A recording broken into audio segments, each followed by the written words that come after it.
Hi, everybody. Oh, there they go. They got you on. Everyone's well caffeinated, I hope. I'm Bruce Levine. I'm John Davi's administrative assistant. I also get to run the ETF business here. And thrilled to be able to introduce this panel here of esteemed fixed income folks. Fixed income is really important to us at Astoria. We did our first fixed income fund this year, AGGA. We're big believers in active management in fixed income for many of the reasons you've been hearing about this morning. Statistically, active management in fixed income does far better than active management in equity. And we were really thrilled to partner with one of the panelists here, Brian Novak, in our launch. And we're excited to hear from all these folks. So I have from my left to right, we got Neil Azus, who's the founder of Rareview. We got Brian Novak, who was the CEO of Astoria, and Astoria was just purchased by Beacon Capital. So we're excited to be partnered with Beacon Capital. Nancy Davis, the founder of Quadratic Capital, and Alex Morris, who runs FM Investments and is doing some very interesting stuff he'll tell you about on the tax side. So I'm going to turn it over to you guys. Thanks. Thank you, Bruce. Thank you, John, for having us here. I appreciate you guys putting us right behind Sherman, Dutta, and Bianco. That's very helpful. This is my first time actually ever being a moderator at a conference, so I'm excited to be here with this panel. Great group of investors who manage billions of dollars collectively, so we'll get some good insight from them. I remember back in 1997, I was going through an undergraduate training program at Goldman Sachs, and at the time, the former CEO, Lloyd Blankfein, who ran global fixed income, came in on the first day and he said, "You date equities, but you marry fixed income." So in that spirit, we're going to find out who our best spouse is over this next few minutes. And we'll start with Brian, the investment consultant at Beacon Capital Management. Why don't you tell us, just spend a minute about who you are, what you do, and number one thing on your mind at the moment. Number one, or yeah, I got number two, three, whatever you like. We can be dynamic. We'll hit it at some point. So again, my name is Brian Novak. I'm an investment consultant with Beacon Capital Management. As Bruce alluded to, I was prior the CEO at Astoria Investment Management out of Chicago for 23 years. And so just to sum it up, been using ETFs across asset allocation portfolios, including fixed income, where we managed unconstrained. I've managed an unconstrained portfolio that utilizes all ETFs. So I get the pleasure of engaging with all of these panelists and everybody to talk about their products and then utilize them in ours. And that was the genesis of AGGA. Again, over time, I've managed strategies ranging from asset allocation to fixed income, unconstrained. And my prior background is I was an equity options trader at the CBOE about 25 years ago. I've managed everything from derivatives and futures-based portfolios to just asset allocation ETF portfolios. So that's how we came to this, and that's why we utilize these strategies. And the one thing that I'm really thankful for is that this industry did a phenomenal job in producing a lot of great active fixed income products, because that was the one thing that was missing. As Neil alluded to, equities have a lot of options. Fixed income was where a lot of white space was, and I think this industry has done a phenomenal job addressing that. You see a lot of players that weren't traditionally in the ETF space that have moved into it and brought their expertise into that. So that's made my job generally as an allocator a lot easier. So I do want to commend everybody here for being thoughtful around that topic. Nancy, she runs the IVOL fund that you might be familiar with, IVOL. Nancy, tell us a little about what you're up to and your background. Good morning, everyone. Can you hear me okay? Yes. Well, thank you to Astoria and to John and to Shayna and the team for having me here today. It's great to be here. As you mentioned, I run the IVOL ETF. That's not eyeball, but IVOL, like inflation volatility. So I'm excited to key off of some of the comments that we heard from Mr. Sherman just before the break. And I've been running Quadratic Capital for about 13 years. I founded the firm in 2013. And prior to that, I spent the majority of my career at Goldman Sachs. I was at the firm for a decade, and I was the head of credit, rates, and derivative trading for the global prop team. Alex. Last and certainly least, given all this. But first of all, I thank John. And if you were here last year, you know, I usually start these things off by saying we're going to talk about bonds for 40 minutes, so we need to lock the doors. And last year, right as I said that, that wall came down. So John, thanks for doing that a little early off cue this year. But I'm Alex Morris. I look after FM Investments. We sort of boringly, occasionally known as the T-bill folks. We run TBIL and handful of other ETFs, our bill, which sits inside of one of the portfolios and looks after ultra short-term tips, sort of germane to what Jeff said. Top of mind for us, I just flew up from Washington, D.C. Today, which is home for me. So if you were paying attention, your bingo card was pretty full of government acronyms and concerns from talks this morning, and those are quite real. Going around town, it's strange to be in a city that is funded by really just the government and have the government not actually working. You'd think traffic was down, it's not. But you know, I think the theme for us and for investors, and you'll hear about how we're moving our portfolios, is really what does it do when, you know, it's the most important institution for financial assets across the world every day seeks out to erode investor and voter confidence and trust on a daily basis. And we're seeing that play out in real time and in a way that we haven't seen before. So some interesting things, but great news, some opportunity that comes out of that. I recently just listened to one on a podcast. I forget which one it was, but very great hour if anybody has a chance to listen to Alex. And for those of you who don't know, it's a very large firm with roughly 20 billion in assets now. You know, 20 billion. Yeah, Listen to it before bed if you have insomnia. I assure you it'll be a good cure. Right. Okay, no particular order. Why don't we just jump into it? We're going to be dynamic here. It's going to be less structured like the previous presentations. If we're priced for somewhere, depending on who you talk to, or if you just like to look at interest rate probabilities, we're priced for about 75 basis points of interest rate cuts between now and the springtime. Where are we going to end this cycle? Where's the terminal rate, or where do you view the neutral rate? Neutral rate? Well, I think Jay Powell made pretty clear no one knows what it is. The Fed's best models were wildly wrong, and others were somewhere in that range. I think what the Fed has accepted is that it can never actually get to 2%. Right? It says that, and then it says we didn't get there, so we're going to redo our forecast, and every few years they just go forward. So we know that's not it. If you believe Stephen Myron, you'd think it's somewhere in the ones, maybe twos, and there's a lot of dynamics as to why that would move. You have to take a big leap of faith that supply and demand always move exactly in lockstep together for that argument to be. I think we're going to see a number higher than we kind of accept and want. That's going to be the high end of the two range. And it's just because historically that's true. We can't, you know, it's going to be hard to acknowledge a three handle. The Fed would have a lot of intervention if that were to be the case. But if you look at the politics of how we get there, but you look at the reality of what the market's given us, this is a 2 3/4 to 3 number. So maybe some of you are familiar with this movie, Margin Call. I forget what year it came out, but the British actor Jeremy Irons, he says, "Talk to me like I'm a golden retriever." He's the executive. And some people aren't familiar with this term, the neutral rate, but it's the idea of where the economy is not too hot or not too cold, so equilibrium. I think the Fed is currently forecasting it around 3%. They include that in their summary of economic projections every quarter, et cetera. So if we're at 4 1/4 right now, are we really going to get down to 3% and that's the equilibrium level? Or is there a political bias from the administration to reduce it even lower? So I'm going to chime in at the end, but I'm curious if you guys have any opinions, Brian or Nancy. No. Well, I think the one thing we should all keep in mind is that the Fed just controls the policy rate. So that's the overnight rate. And there's a lot of leverage in the private credit CLO space that Sherman just kind of articulated. And a lot of it is all tied to spread lending on SOFR. So because we have cuts priced in and these loans tend to be 1 to 2 years, there's actually a lot of risk of, you know, kind of the credit contagion and that spread that's currently profitable when borrowing at SOFR plus a little bit might actually go not profitable. And I think that's one thing that I'm pretty excited about is that the yield curve inverted in 2022.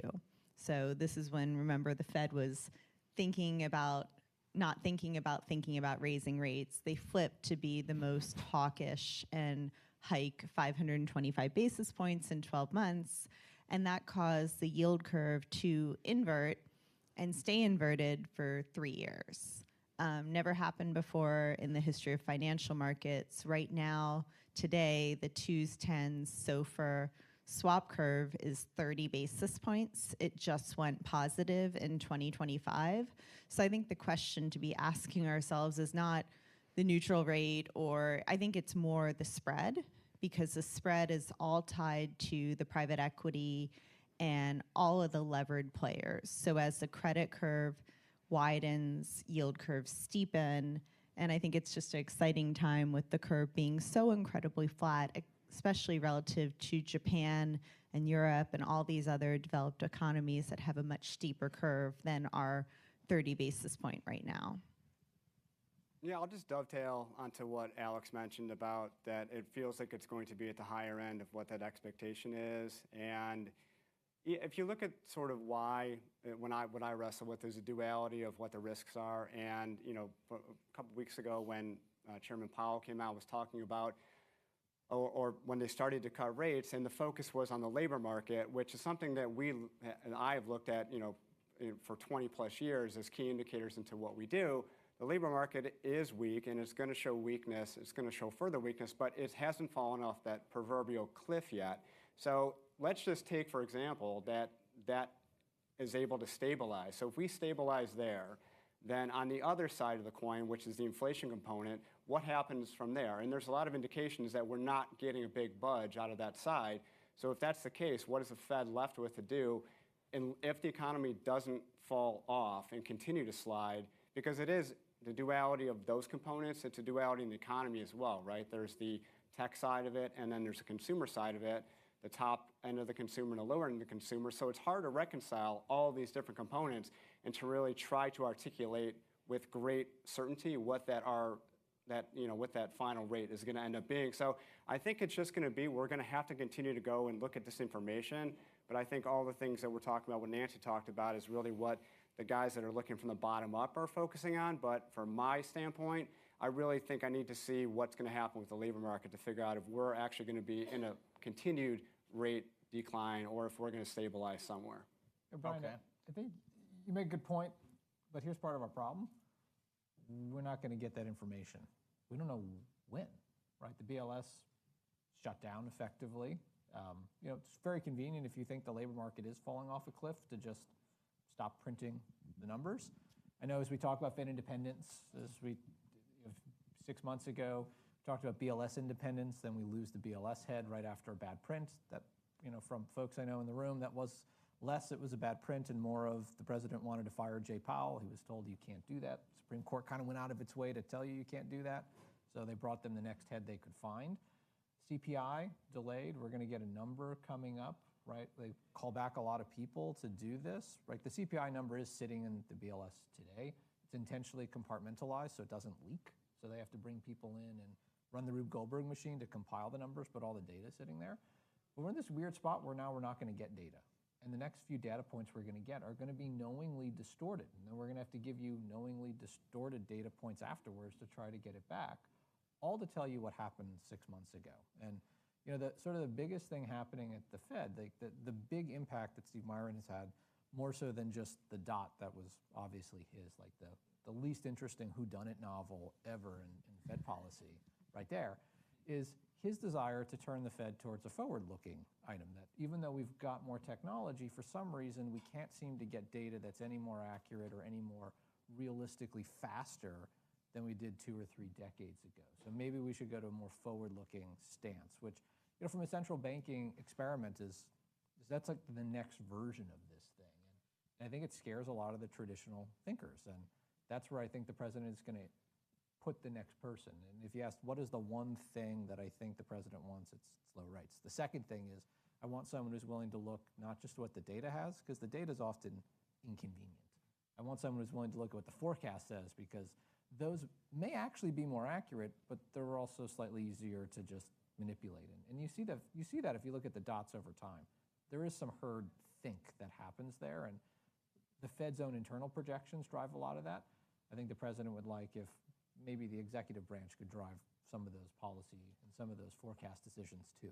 Well, just to add on to that real quick. So that, Neil, I mean, we you- won't need you for this. Don't Yeah, worry. yeah. So the reliability quotient is being called into question, which leaves people, the market to their own designs, right? So I think then where we left off with the labor market, our last interpretation is that it was weak, right? So where do we continue on from there? And I think recently, I think Powell last week was talking. He definitely can see the numbers. He has more access to data than we do, so he can see that there's definitely the weakness in there. But I think this is all talking towards lower rates, right? But then the question is like where, and there's other indicators, and I've talked about this with colleagues, that you have to start looking to the state level for claims. You have to start looking through other non-governmental indexes to look at labor market components, whether it be services or manufacturing. But it's a difficult prospect. But I think it's up to us to try to interpolate that, right?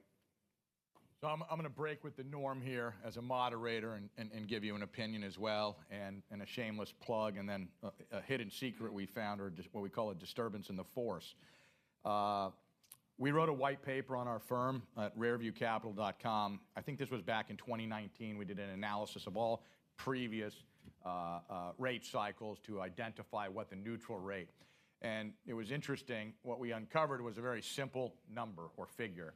And it basically was wherever the 5-year U.S. Treasury yield went in on the day that they originally hiked the interest rate, which in that period of time was 2.14%, is where it actually ends up, where the neutral rate is at the end of the cycle on the round trip. And it has a 100% accuracy rate. So I'll go out on a limb. I can absolutely be wrong. We can be wrong. We're wrong a lot. However, in this case, we're just very quantitative or statistically driven at our firm, and so we pay a lot of attention to that. So hypothetically, if it's 2.14% and it ends up being that way, and we'll know that in a year or whenever, versus what's priced into the forward market currently around 3%, owning a fixed income instrument will pay you a lot more than what's embedded in the expectations currently. So if that 100% historical rate proves accurate again, you have an opportunity to generate additional total return in that. So it's a decent little white paper that talks about all the statistics if anybody's actually interested in that. And it's, again, what's interesting about that is it's just an uncovered observation. If you go to define models or opinions on what the neutral rate is, there's a lot of different models. And so it's like landing a MiG fighter jet going Mach 2 on a aircraft carrier going 20 knots in big waves in the dark. It's a very challenging exercise. So in our case, we just try to dumb it down to give us some statistical significance to use as a shining light in that darkness. So, okay, so on that same note, since I forgot if it was Neil Dutta or Mr. Bianco, one of them was an inflationist, one of them was on the softer side of that. Not sure where you guys come down, but let's just say hypothetically we get to 3% or whatever the Fed's neutral rate is, or our neutral rate, or what you said. What happens after that? Is the next action a hike or a cut, either based on deflationary forces due to AI and productivity, Trump's manufacturing of the rate lower, or vice versa, inflation actually matters, even though we've all seen what real inflation looks like 4 or 5 years ago? Are they going to raise or cut after that? What's next? I'll let anybody start if they have an answer for that. Well, I just say I think trying to speculate on the hike, cut, when, how much. I mean, the market's routinely just gotten that wrong. In 2024, we started the year expecting 6 cuts from the Fed that didn't materialize. So I think the thing that, at the end of the day, close your eyes. What are your concerns? Your concerns are, what type of duration risks do you have in your bond portfolio? So the Fed, cutting, hiking, whatever the timing is, it's really a question more to me of the yield curve and what exposure you have. Because again, the Fed only controls that overnight rate. So to me, I think it's really a question of what does the rest of the world do with our debt? Because right now we've had QT kind of announce that it's going to be ending. We have China and Japan as the largest owners of our treasury bonds outside of the Fed. And I think it's really a question of what is the supply-demand dynamic going to look like, especially as tariffs potentially heat up. And I think to Alex's point earlier about the data, the really interesting thing to me is that the interest rate, my specialty is interest rate volatility, and a lot of the interest rate volatility traders on the sell side have, never seen kind of a period of risk off without, maybe a hot second during the COVID sell-off. And because the data has been delayed and hidden, it's actually made the price of implied interest rate volatility fall, which is really interesting to me because it's sort of a close your eyes, keep calm and sell vol. And there's a whole wave of institutional vol sellers through the QIS products, which I'm sure probably many of you have been pitched from the sell side. And yeah, it's just a very, very interesting time because interest rate volatility, our type of interest rate volatility, is trading at 3 basis points a day, which, 3 basis points a day, you kind of, does it really matter which way interest rates move? You just want it to move more than 3. So Right. Okay, so with that in mind, let's talk about our favorite asset class within fixed income, or our favorite view. I'll start in our fixed income funds, trying to keep life really simple. I think of the world with 3 speed governors, the U.S. dollar, the crude oil or the barrel, and then U.S. interest rates.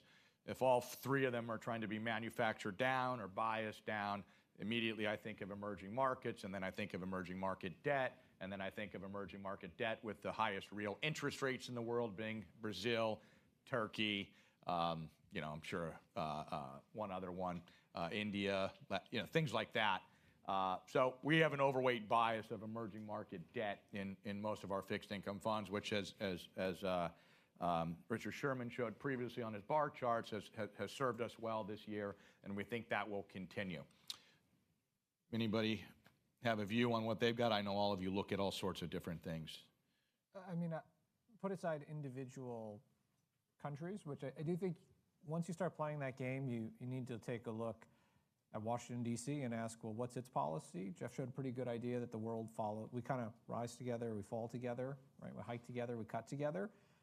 But this is the first time that we're hearing the U.S. government isn't going to pick winners and losers internally, which, there's been accusations that regulators and other policies have really sought to do that. But we are made very clear, we will pick winners and losers in the geopolitical spectrum. And it's no longer just our friends who are the winners and our enemies who are the losers. It seems to be that the way we're reshaping tariff policy, trade policy, but also just diplomatic policy is changing. So as you start to look at some of the numerics that may work out for you, you do have to take a step back and wonder, that may be true today, but what used to take 6 months to 6 years to change from a policy standpoint now hinges on a tweet.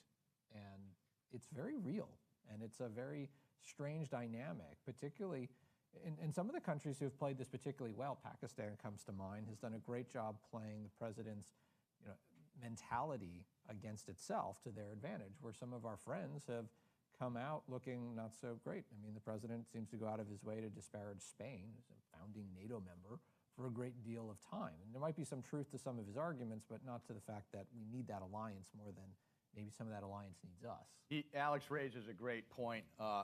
Every 10 years or so in the bond market, or the sovereign bond market, there's an event that you can actually get paid on that you wouldn't think you get paid on, and it's a big surprise. So I always think of tobacco bonds, which were, I think, remember, $100 billion or $200 billion settlement. One day you woke up, if they were inside one of your closed-end funds somewhere, they quadrupled, and you said, hey, how come I'm up 2% today in a bond fund when you couldn't really tell? Or more recently, Puerto Rican bonds at some point had a big re-rating that you can get your hands on. So at least in our discussions and how we're positioned, I believe we have 10,000 troops in Puerto Rico right now. I imagine Venezuela bonds trading at 8 cents on the dollar. If something were to change there, that may be worth 40 or 50 cents, assuming they don't get, there's a technical term called repudiation moratorium, where they're put back. But assuming they are restructured, there may be an opportunity there. I'm just not sure if you're going to get a chance to own them, or you can find them. But that comes to mind on the geopolicy or the geopolitics of sovereign debt investing, and how quickly that could change based on a tweet. And with repudiation moratorium, you punch my bingo card of phrases for the day, so thank you.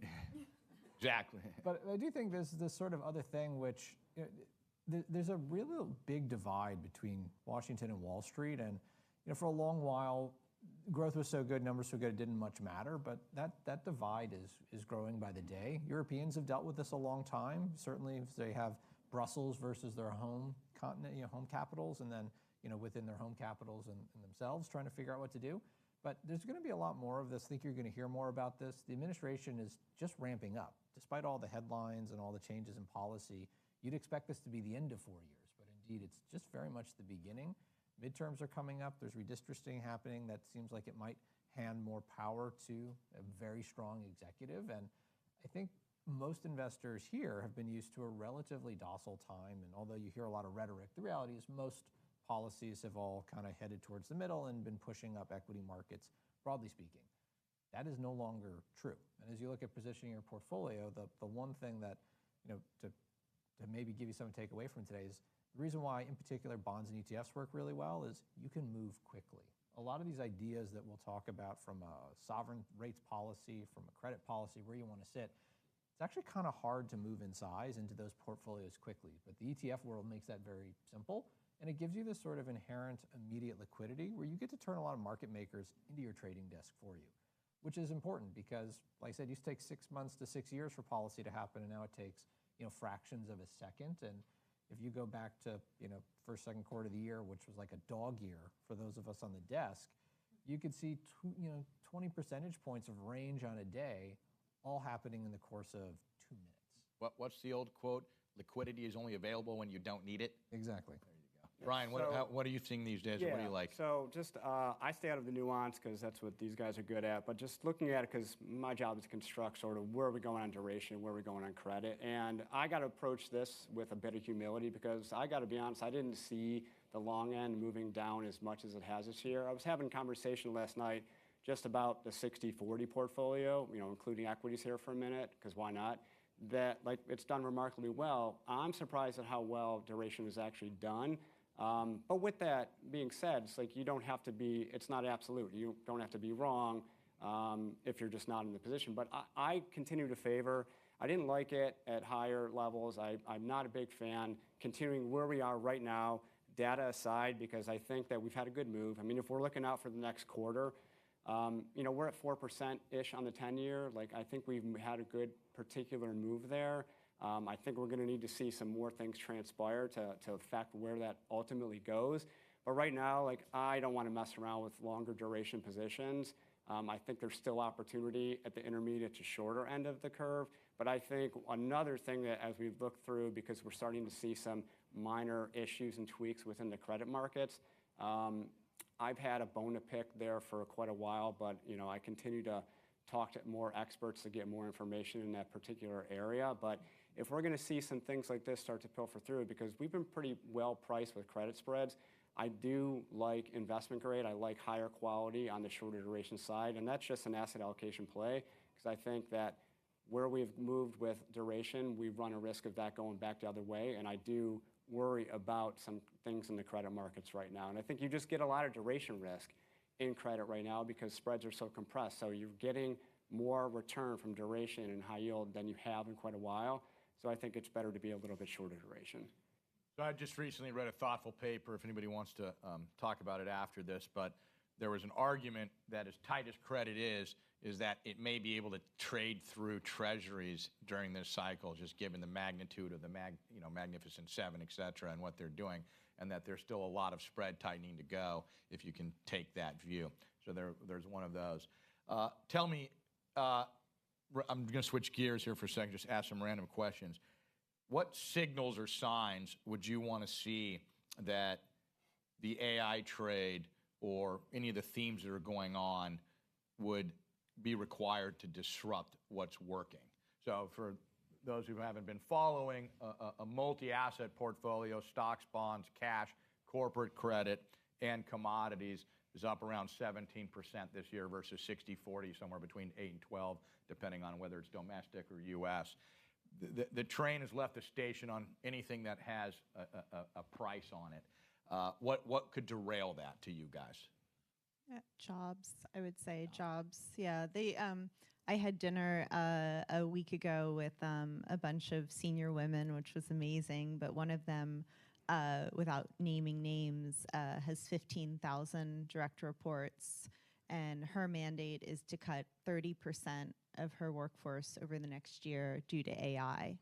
I've been volunteering at various universities. Really, Cornell was my original one in the financial engineering school since 2011. These students have no internships, no jobs. It's a desert out there. So I think the thing about AI, there's so much productivity boost, but at the same time, we could really see, the Fed does have a dual mandate.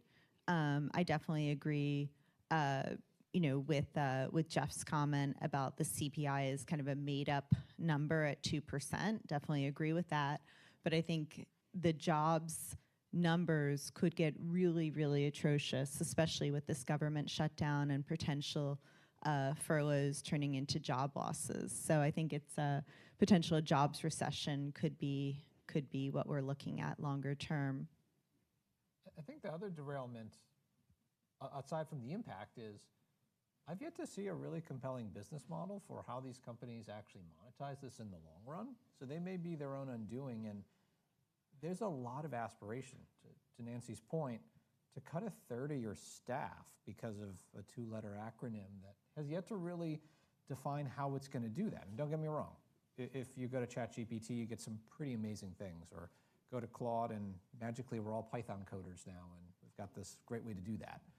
But I've yet to really see that business model that says this is how this is going to be sustainable for the companies who are going to make those job cuts, because those one-time job cuts are great, but the market's going to expect to see that efficiency continue and trade through a cycle.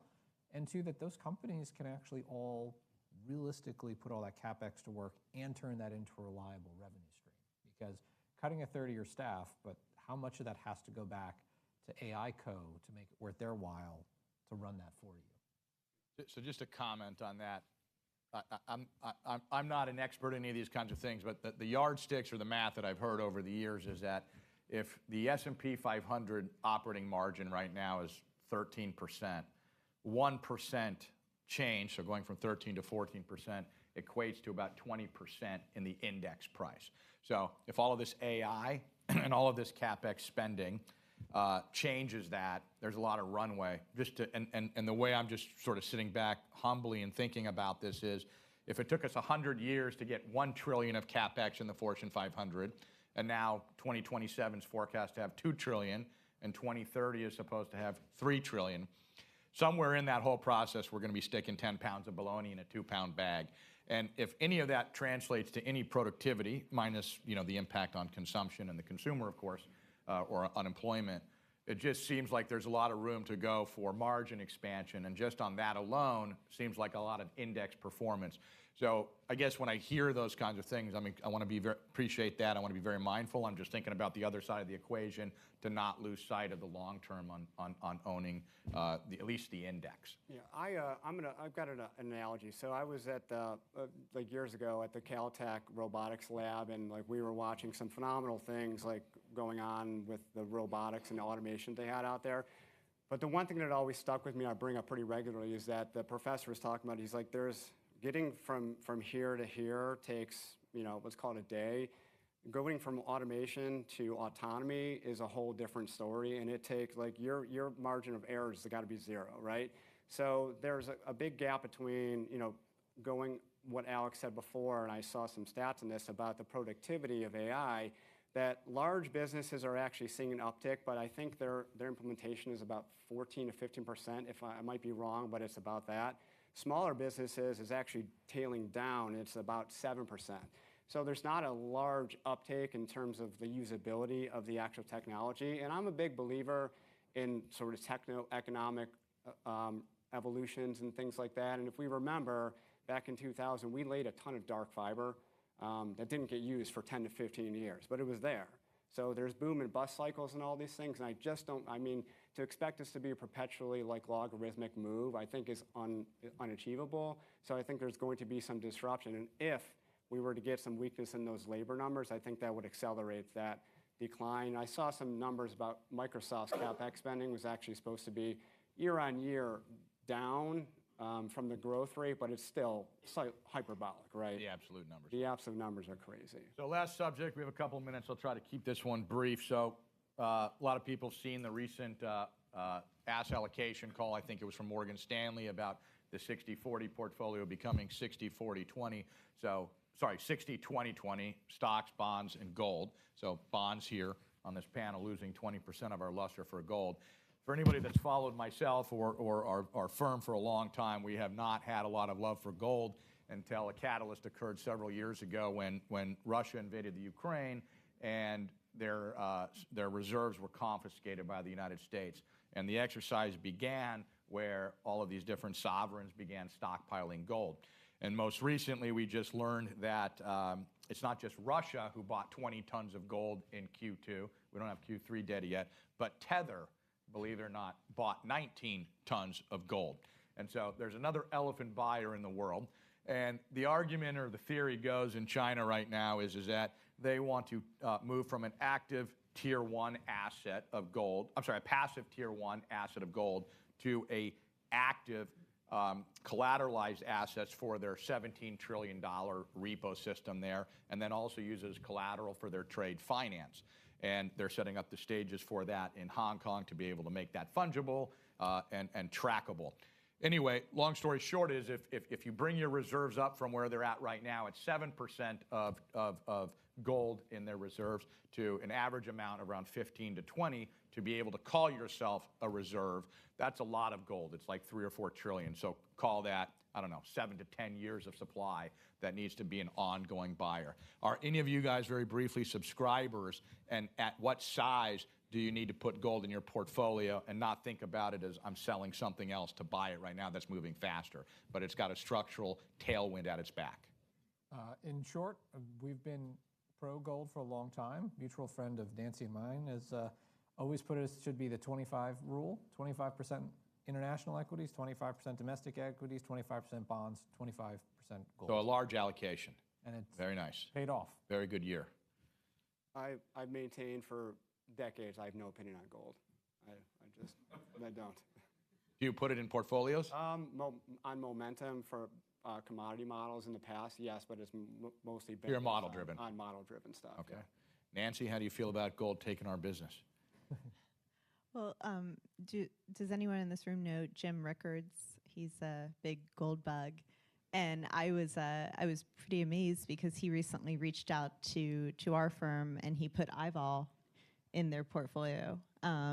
So I don't know about gold, but I did think it was very interesting that one of the biggest gold bugs out there is buying inflation expectations outside of CPI. That's a good answer. Yeah, Appreciate it's that. true. Yeah, good back doorway to get Last week.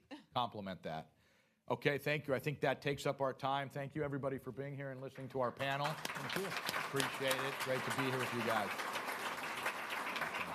Thank you, sir.